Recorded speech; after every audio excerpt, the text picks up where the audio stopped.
Assalamualaikum warahmatullahi wabarakatuh. Sampurasun, Mugia Rahayu, Sagung Dumadi. Salam damai seluruh alam. Alhamdulillah, syukurillah kita bisa bertemu lagi teman-teman. Saya baru bisa berkesempatan membuat konten YouTube kembali, dan di konten kali ini saya ingin membahas atau menjawab pertanyaan yang sudah lama beredar ada di Instagram saya, baik di DM yang sudah lama, sebenarnya sudah ada di Instagram saya. Mohon maaf, saya baru sempat membuat kontennya, baru sempat hadir kembali karena ada beberapa hal yang saya harus selesaikan, saya harus jalankan di kehidupan pribadi saya. Teman-teman, di kolom komentar YouTube juga ada dinyatakan pertanyaan-pertanyaan dari teman-teman, selain ada di DM Instagram, yang bertanya bahwa fenomena apa yang terjadi saat teman-teman para pendaki gunung memotret pemandangan indah puncak-puncak gunung, di mana di sana dinaungi awan-awan yang melingkar, awan-awan yang sangat indah, terlihat memukau, sedap dipandang mata. Fenomena apa yang terjadi? Karena fenomena tersebut ada di 7 gunung besar di Pulau Jawa. Mengenai hal ini sebenarnya adalah sebuah rangkaian yang sempat saya sampaikan teman-teman di konten sebelumnya. Baik konten yang sudah saya sampaikan waktu awal 2020 ataupun konten-konten yang sebelumnya. Di sini saya kemukakan kembali karena teman-teman bertanya, maka akan saya jelaskan kembali atau saya jabarkan perbagiannya. Karena momen-momen tertentu, karena bagian-bagian tertentu hadir memang secara bertahap. Fenomena gunung yang dinaungi awan yang melingkar, bentuk awan yang tidak biasa di beberapa gunung, itu merupakan suatu hal yang sangat-sangat indah, sangat-sangat menunjukkan keseimbangan serta saling memiliki dan membantu antara alam satu dengan alam yang lainnya, antara struktur alam satu dengan struktur alam lainnya, bagian alam satu dan bagian alam lainnya. Sebelum saya menjabarkan jauh lebih jelas atau lebih panjang, saya selalu mengingatkan kepada teman-teman bahwa apapun yang saya sampaikan ini jangan ditelan mentah-mentah. Kaji dan olah kembali. Terima saja, jika itu bisa diterima sebagai sebuah referensi, maka terima sebagai sebuah referensi. Bahan berpikir, karena apapun yang saya sampaikan bukanlah sebuah kebenaran mutlak. Kaji dan olah kembali. Fenomena yang terjadi karena aktifnya dorpal-dorpal di gunung-gunung tersebut. Apa itu dorpal? Dorpal adalah sebuah energi. Dorpal adalah sebuah teknologi yang ditinggalkan, yang disimpan oleh leluhur kita di masa lalu. Sebuah teknologi untuk penyeimbang gempa, di mana dorpal tersebut terbuat dari salah satu logam yang sangat kuat. Logam itu bernama kraiman, yang dimana dalam logam kraiman itu terdapat sebuah seperti rotor atau generator yang berputar di tengah-tengah pusatnya, yang terbuat dari emas. Fungsinya adalah untuk menyeimbangkan atau memantulkan kembali gelombang gempa yang ada dalam bumi. Jadi ketika dorpal ini beraktif, berfungsi, maka dia akan berputar dan dia akan mengeluarkan sebuah gelombang yang bernama gelombang Erselna, gelombang penyeimbang gempa. Sehingga gempa yang hadir, gelombang yang datang itu bisa diantisipasi supaya tidak terjadi gempanya dengan nyata. Dan kalau kita lihat, kita saksikan, walhamdulillah wa syukurillah, itu berhasil. Dan gempa, walaupun memang ada gempa-gempa, beberapa gempa yang terjadi tidak terlalu berakibat atau berefek fatal. Alam pun saling menyeimbangkan. Gunung-gunung sebagai pasak, gunung-gunung sebagai tiang, mereka semua berfungsi sesuai pada tempatnya, sesuai kepada fungsinya masing-masing untuk bersama menjaga, saling menyeimbangkan alam. Begitupun seharusnya manusia. Kini alam sedang berusaha menyeimbangkan dirinya, membalancing, menetralkan, mengembalikan energinya kepada energi keseimbangan. Yang keseimbangan itu dicederai, dirusak oleh manusia itu sendiri. Padahal secara struktural, secara sistem, alam dan manusia itu sejajar, di mana alam dan manusia terpusat kepada Yang Maha Kuasa, segitiga triangle, Tritunggal juga. Alam dan manusia itu sejajar, alam dan manusia itu seimbang. Karena dalam diri manusia, manusia adalah alam kecil, jagat kecil. Alam adalah jagat besar, semesta besar. Sejajar, artinya harus saling menyeimbangkan, saling melestarikan, saling menguatkan, saling membantu. Nah, itulah sebenarnya tugas kita semua.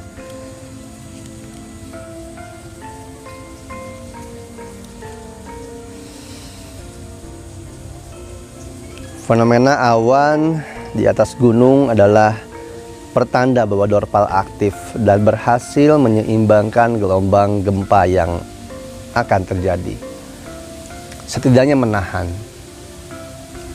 Tapi tidak tahu sampai kapan bisa terjadi, bisa bertahan jika manusia sama banyak yang tidak sadar.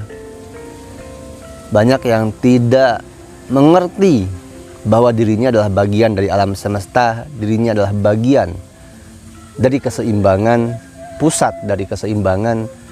Jika manusianya sudah tidak seimbang, tidak menyeimbangkan diri, bahkan merusak alam jauh lebih besar lagi, maka sebuah dorpal yang hanya alat teknologi yang diberikan atau ditinggalkan oleh leluhur kita tidak akan cukup mampu untuk selalu menyeimbangkan, selalu menetralkan energi gempa, menenangkan bumi. Karena Ibu Pertiwi pun sudah lama bergejolak, sudah lama sering sekali menyeimbangkan diri, memurnikan dirinya. Tetapi manusia terus berulang kali merusak, mengotori keseimbangan, mengotori alam, sehingga tidak seimbang lagi.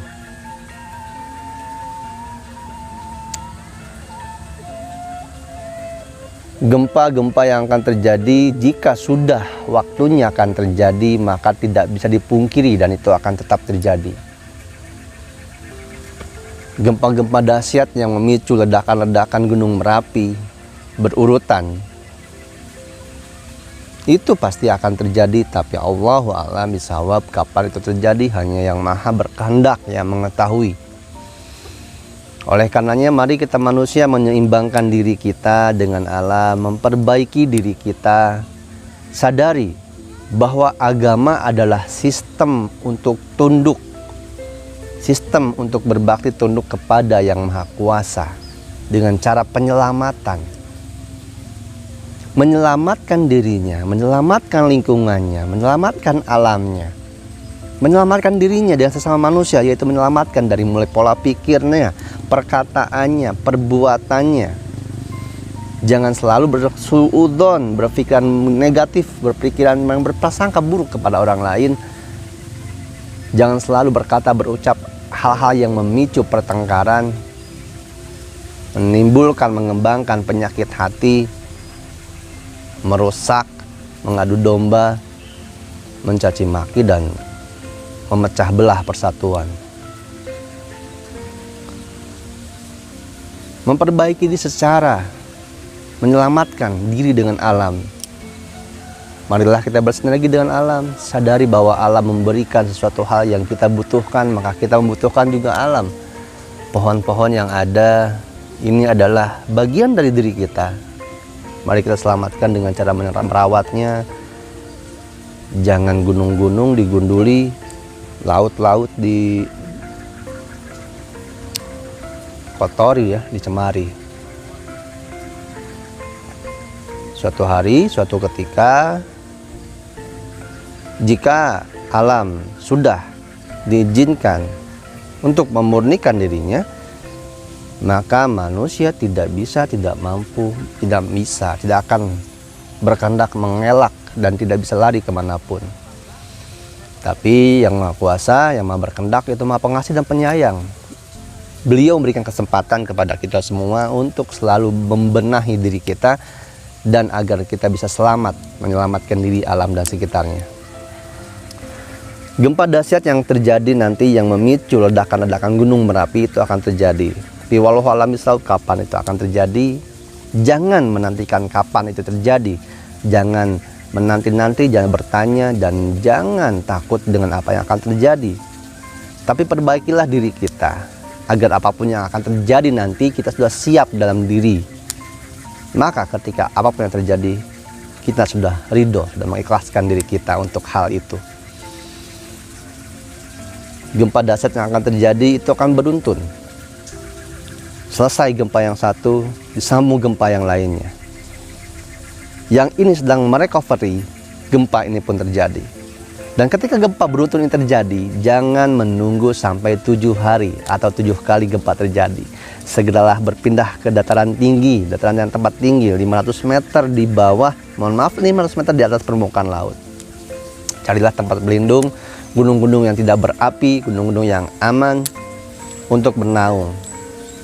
Karena gempa yang dahsyat terjadi itu memicu juga ledakan-ledakan gunung Merapi dan akan timbulnya banjir bandang, banjir tsunami yang besar bukan dari selatan tapi dari utara.